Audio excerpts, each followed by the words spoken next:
बिस्मिल्लाहिर्रहमानिर्रहीम। काबिल क़द्र सामीन गिरामी, शब बरात इबादत वाली रात है। यकीनन इस रात में जाकर खूब इबादत करके नेकियों को खूब समेटने की हमें फ़िक्र करनी चाहिए। शब बरात में जहाँ बहुत से अमाल होते हैं, उनमें एक अमल जो हमारे नबी सल्लल्लाहु अलैहि वसल्लम की सीरत से साबित है, वही कब्रिस्तान जाना।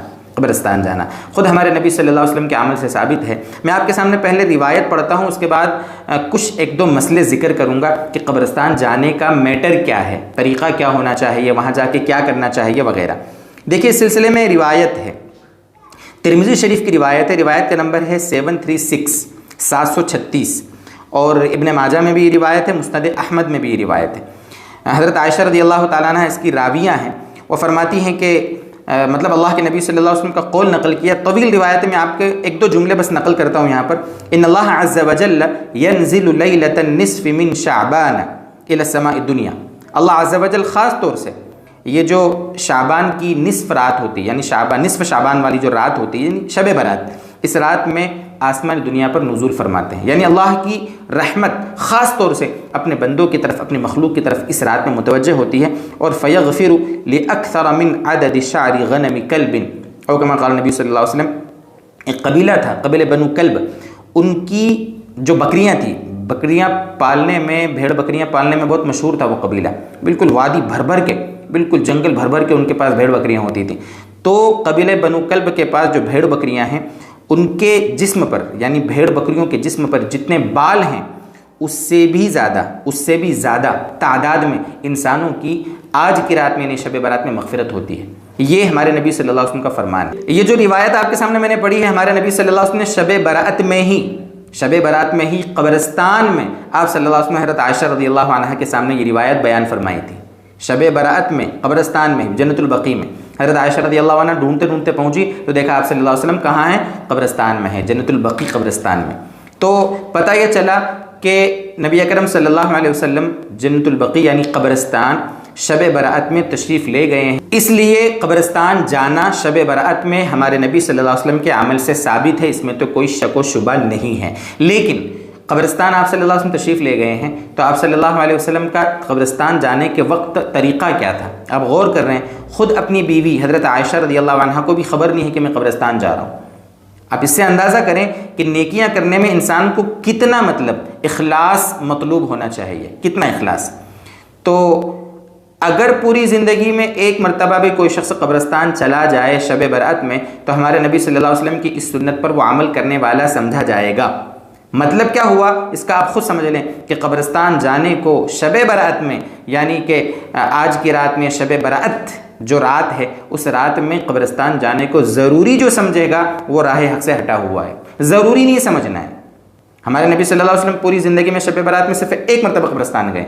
बक़िया दिनों में तदफ़ीन के लिए, दूसरे कामों के लिए आप गए हैं, बेशुमार मरतबा गए हैं, लेकिन शब बरात के मौके पर सिर्फ एक मरतबा गए हैं। इसलिए ठीक है, आप हर साल भी जाएँ, एक साल छोड़कर जाएं, कोई मसला नहीं है, लेकिन जाने को ज़रूरी नहीं समझना चाहिए। पहली बात तो ये है। चले जाएं तो भी ठीक, नहीं जाएं तो भी ठीक। जाने वाले न जाने वाले ऊपर लान तान न करें कि देख वो गया ही नहीं, आज शब बारात थी और तू क्यों नहीं जाता, इस तरीके से। और जो नहीं जाता है वो जाने वालों पर होशियार न बने कि अच्छा क्या ज़रूरत थी जाने की, नहीं जाना चाहिए था, मुस्ताहबी था, तूने तो ज़रूरी समझ लिया। इस तरीके से जाने वाले न जाने वालों पर लान तान न करें, न जाने वाले जाने वालों पर लान तान न करें, इसका ध्यान रखें। दूसरी चीज़, हो हल्ला करते हुए न जाएं, टोला बनाकर जा रहे हैं, हंसी मजाक करते हुए जा रहे हैं, ऐसा लग रहा है जैसे कोई वलीमे में जा रहे हो। नहीं दोस्तों बुजुर्गों, कब्रिस्तान जाने का मकसद क्या है, आखिरत की याद ताज़ा हो, मौत की फ़िक्र ताज़ा हो, मौत के बाद के जो अहवाल हैं उनकी तैयारी की हमें तौफीक मिले, उसका इस्तेहज़ार हो, ध्यान हो हमें उन चीज़ों का, ये असल मकसद है। कब्रिस्तान जाते हुए कोई ऐसी उल्टी सीधी हरकतें न करें कि जो कब्रिस्तान जाने की शान के ख़िलाफ़ हो, इसको ध्यान रखें।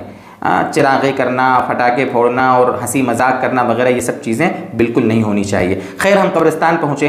कब्रिस्तान जाने के बाद जैसे ही कब्रिस्तान में एंट्री करें, अस्सलामु अलैकुम या अहलल क़ुबूर अंतुम सलफ़ुना व नहनु बिल असर, औ कमा क़ाल नबी सल्लल्लाहु अलैहि वसल्लम। इस तरीके से और भी मुख्तलिफ़ दुआएँ आई हैं। कुल मिलाकर ये कि कब्रिस्तान में दाखिल होते वक्त हमें कब्रिस्तान वालों को सलाम करने का हुक्म है। हमारे नबी सल्लल्लाहु अलैहि वसल्लम ने सिखाया हमको ये। खैर, सलाम भी कर दिया। अब हम कब्रिस्तान अपना जो भी मरहूम है वहाँ पहुँचे, तो वहाँ खड़े कैसे होना है, वहाँ फातिहा कैसे पढ़ना है, वो भी समझ लें। हम इस तरीके से खड़े होंगे कब्रिस्तान में, अपने जो भी मरहूम है जिनकी कब्र पर हमें इसाले सवाब करना है, इस तरीके से खड़े हों कि हमारी जो पुश्त होगी, हमारी जो पीठ होगी वो क़िबले की तरफ होगी, ध्यान रखें। और हमारा जो रुख होगा वो होगा, जो मैयत लेटे हुए है ना, मैयत को कैसे लिटाते हैं, इस तरीके से, जैसे मान लो इस तरफ क़िबला है, थोड़ी देर के लिए तसव्वुर करें, तो मैयत को इस तरह लिटाया जाता है, तो आपको जाकर इस तरीके से खड़े होना है ताकि ऐसा लगे कि आपका मुंह और मरने वाले का मुंह आमने सामने है।